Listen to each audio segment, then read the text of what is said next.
Colonel Nasir को लगा नेकी और पूछ पूछ इतना बढ़िया प्रपोजल है, कर्नल नासिर ने उस शास्त्र प्रपोजल स्वीकार किया। ब्रिटेन ने वहां पर बेस वर्क भी, ब्रिटेन अमेरिका की पूंजी से वहां पर बेस वर्क शुरू हुआ और कर्नल नासिर ने भी अपनी पूंजी लगाई, क्योंकि कुछ तो होस्ट कंट्री को भी तो अवदान देना ही पड़ता है। जब सब अपने प्रोसेस में चल रहा था, in the meantime colonel Nasser ने चीनी गणतंत्र को मान्यता दे दी। जब कर्नल नासिर ने चीनी गणतंत्र को मान्यता दे दी, तब जाकर ब्रिटेन को लगा यह सुधारने वाला नहीं है, कितना भी इसे करो ये पलटकर काट ही लेता है। इसलिए ब्रिटेन क्रुद्ध हुआ और ब्रिटेन ने घोषणा कर दी कि हम और अमेरिका जो कैपिटल आसमान डैम पर देने जा रहे थे उसको विथ होल्ड कर रहे हैं, अब कैपिटल नहीं देंगे। अब कर्नल नासिर पड़ गया फेरे में, जो उसकी पूंजी लग चुकी थी उसमें, और पड़ गया था प्रोजेक्ट खटाई में।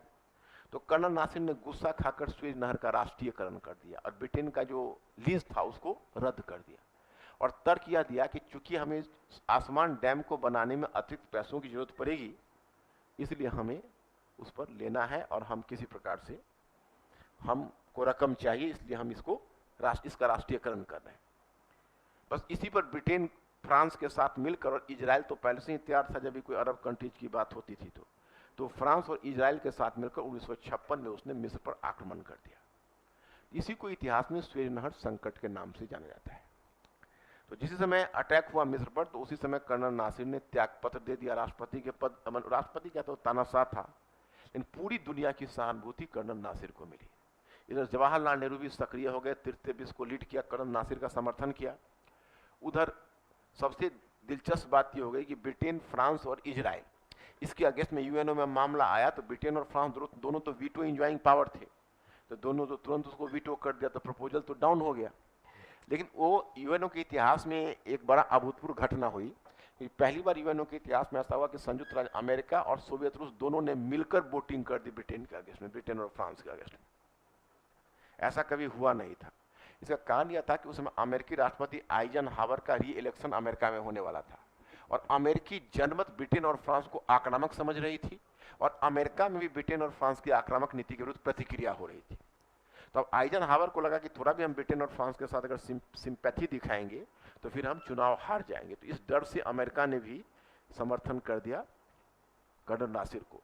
तो यूएनओ में दोनों ने जब मिलकर वोटिंग किया तो उसमें यूएनओ में एक नियम यह है कि अगर किसी पर सुरक्षा परिषद वीटो लगाती है, लेकिन अगर जनरल असेंबली अपने 3/4 बहुमत से अगर वो प्रस्ताव को पारित कर देती है तो वीटो ओवररूल हो जाता है। कौन सा? हाँ हाँ, अजहर। तो वो हुआ, तो उसमें जिसमें 3/4, अजहर वाला में तो चाइना ने वीटो ही वापस ले लिया। तो हाँ, लिया, जनरल असेंबली वाले ने किया, लेकिन वीटो तो आप जनरल असेंबली में लगा नहीं सकते हो ना। लेकिन सिक्योरिटी, अब तक जो चाइना था तो सिक्योरिटी काउंसिल में ही वीटो लगाता था। पहली बार उसने सिक्योरिटी काउंसिल में अपना वीटो को वापस ले लिया था। तो इस बार ये मामला दूसरा हो गया। ये मामला एग्जैक्टली वो नहीं, उसमें क्या है कि उसमें वीटो लग चुका था और उस वीटो को ओवररूल किया गया था। इसमें ओवररूल नहीं हुआ है, इसमें चाइना ने खुद ही वीटो वापस लिया। तो मतलब, और 3/4 से तुमको क्या लगता है कि जनरल असेंबली इंडिया के फेवर में पारित कर देता?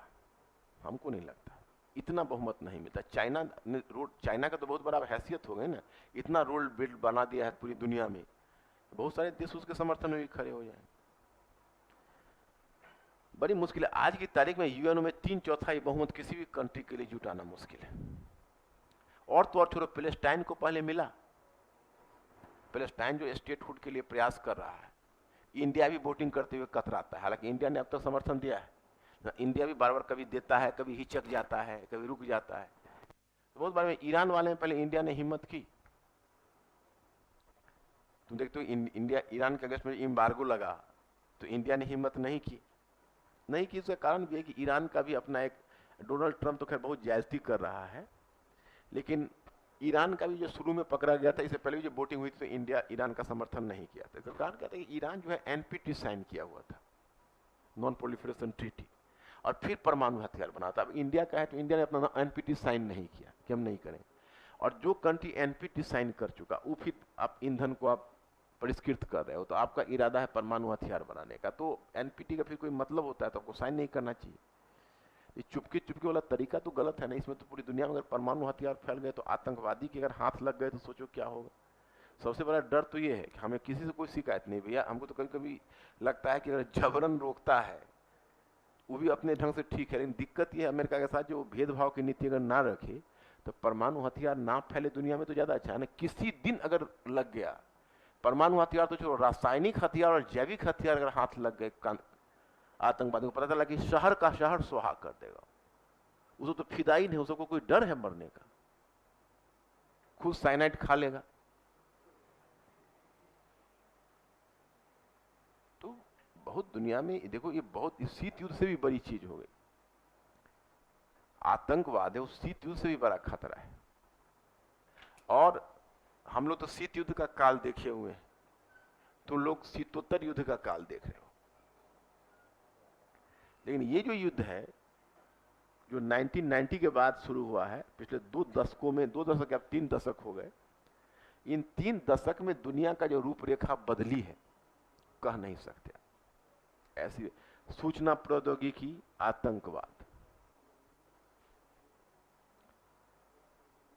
सूचना प्रौद्योगिकी भूमंडलीकरण में घटित हुआ, तो आर्थिक उदारीकरण, सूचना प्रौद्योगिकी और आतंकवाद,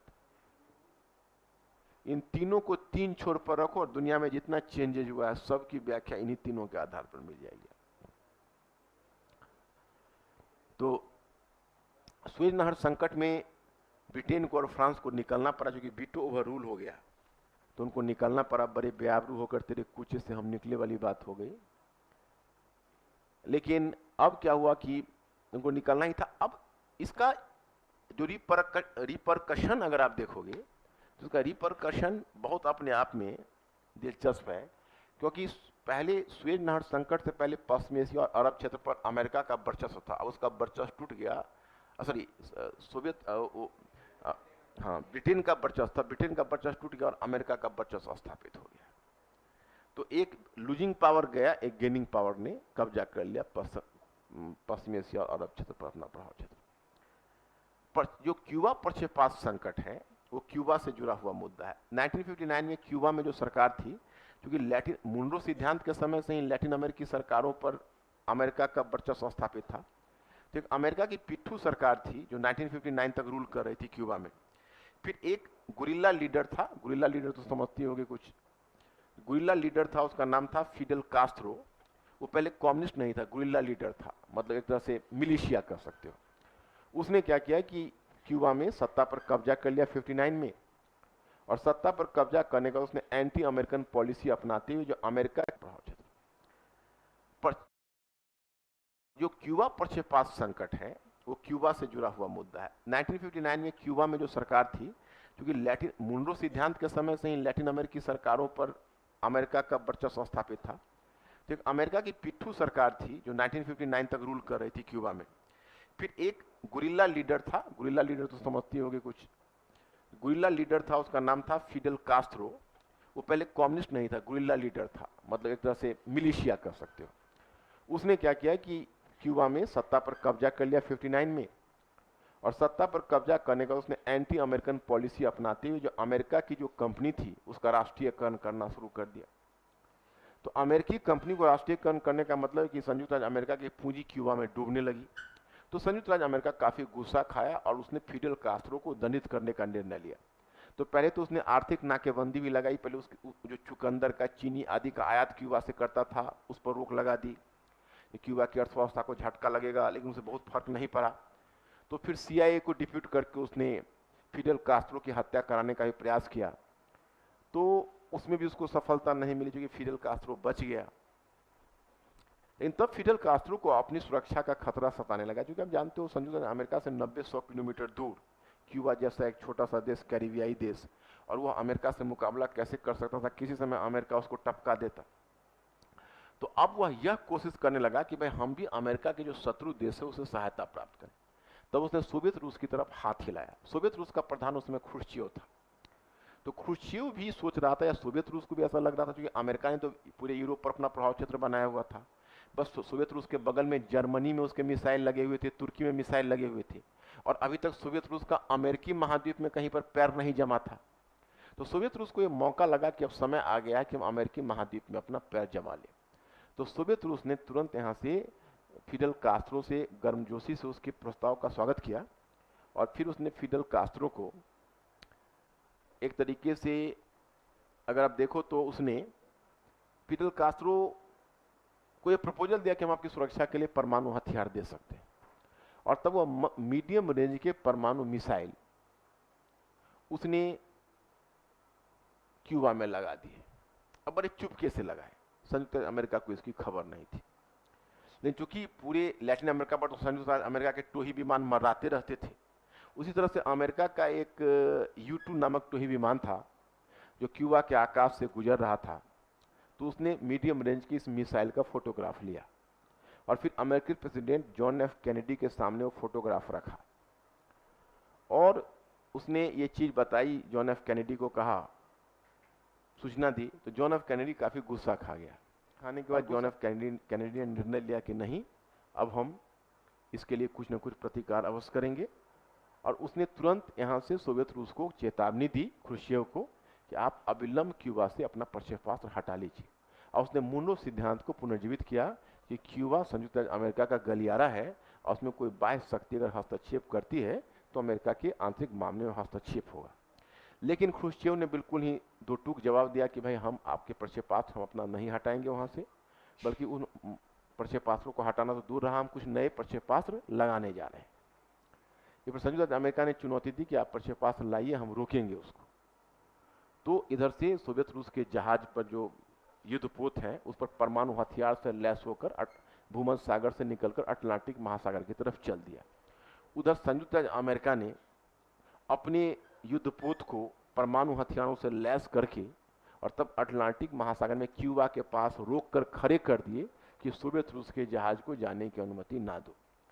अब ये आइबल टू आइबल कन्फ्रंटेशन था, पूरी दुनिया सन्न थी, लग गया किसी समय एक न्यूक्लियर वॉर एस्केलेट कर जाएगा और फिर क्या होगा दुनिया का। चारों तरफ असुरक्षा का माहौल बना हुआ था, सोवियत रूस के जहाज बढ़ रहे थे, अमेरिका का जहाज रास्ता रोक के खड़ा था, दोनों के भी डायरेक्ट कन्फ्रंटेशन था।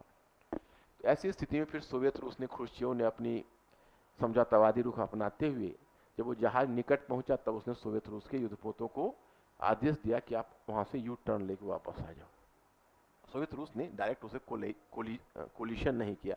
ये अपने आप में एक बहुत बड़ी बात थी, एक बहुत रिस्पॉन्सिबल पावर की भूमिका उसने निभाई, क्योंकि ये साधारण हिम्मत की बात नहीं होती युद्ध को रोकना भी। युद्ध को स्टार्ट करना जैसे हिम्मत की बात होती है, उससे बड़ी हिम्मत की बात युद्ध को रोकना होती। तो वापस हो गया, जब वो जहाज वापस हो गए तो अमेरिका ने अपना भी, उसको भी ये हुआ, लेकिन अमेरिका में तो एक प्रकार का एरोगेंस था। तो क्यूबा प्रक्षेपास्त्र संकट ने एक बात सिद्ध कर दिया, इसका जहां तक प्रभाव का सवाल है, मैंने आपको बुकलेट में दिया हुआ है डिटेल्स में, अगर आपके पास कभी वक्त मिले और मूड हो तो पढ़ लीजिएगा उसको, कि क्यूबा प्रक्षेपास्त्र संकट ने एक बात स्पष्ट कर दिया कि किसी समय धोखे से भी युद्ध एस्केलेट कर सकता है, इसलिए हम युद्ध को सामान्य तौर पर नहीं ले सकते। उसे हमें शीत युद्ध कभी भी एक गर्म युद्ध में बदल सकता है, क्योंकि कोई भी धोखे से। तो इसलिए क्यूबा प्रक्षेपास्त्र संकट के बाद डेटान कहते हैं तनाव शैथिल्य को, तनाव शैथिल्य की दिशा में कुछ महत्वपूर्ण काम हुए। वो तनाव शैथिल्य की दिशा क्या थी, तो उसमें आप कह सकते हो कि एक तो हॉटलाइन एग्रीमेंट 1963 में हुआ क्यूबा प्रक्षेपास्त्र संकट के शीघ्र बाद। तो हॉटलाइन एग्रीमेंट में क्या होता है कि दोनों के बीच टेलीफोनिक डायरेक्ट कनेक्शन बने कि भाई अगर कोई भी बात हो तो दोनों एक दूसरे से डायरेक्ट फोन पर बात करके उसको रिजॉल्व कर सकते हैं। फिर पार्शियल बैन ट्रीटी इंट्रोड्यूस हुआ। उसके बाद तुम देखते हो कि साल्ट फर्स्ट नामक संधि हुई 1972 में, रीगन के अमेरिकी राष्ट्रपति निक्सन और सोवियत रूस के ब्रेजनेव के बीच वार्ता हुई मॉस्को में। इस प्रकार से करके डेटांट या तनाव शैथिल्य की दिशा में क्यूबा प्रक्षेपास्त्र संकट के बाद काम हुआ। हालांकि शीत युद्ध बहुत समय तक ये रहा नहीं, क्योंकि 1979 में सोवियत रूस की सेना अफगानिस्तान में घुस गई। तो अफगानिस्तान को ही सोवियत रूस का वाटरलू माना जाता है, क्योंकि अफगानिस्तान में जो भी गया है वहां से महफूज होकर वापस नहीं आया। सोवियत रूस गया तो अंत में सोवियत रूस को भी यह झेलना पड़ा। तो देखो बच्चों, दो चीज तुम यहाँ पर कर, तृतीय विश्व का उद्भव, तो इसका एक पहलू बनता है गुटनिरपेक्ष आंदोलन का। गुटनिरपेक्ष आंदोलन पढ़े होगे कि नहीं?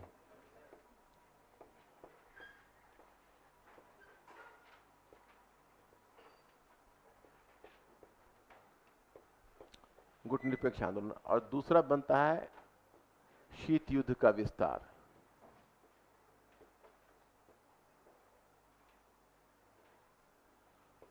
शीत युद्ध का विस्तार। अब हमारे पास जगह नहीं है, अब इसको ऐसे ले जाओ जैसे शीत युद्ध, इधर तुम शीत युद्ध का विस्तार देखे ना, तो उसके नीचे फिर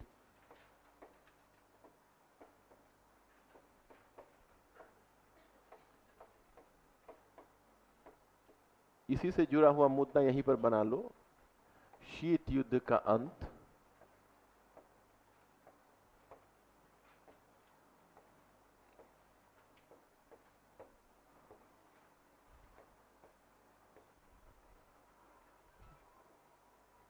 शीत युद्ध का अंत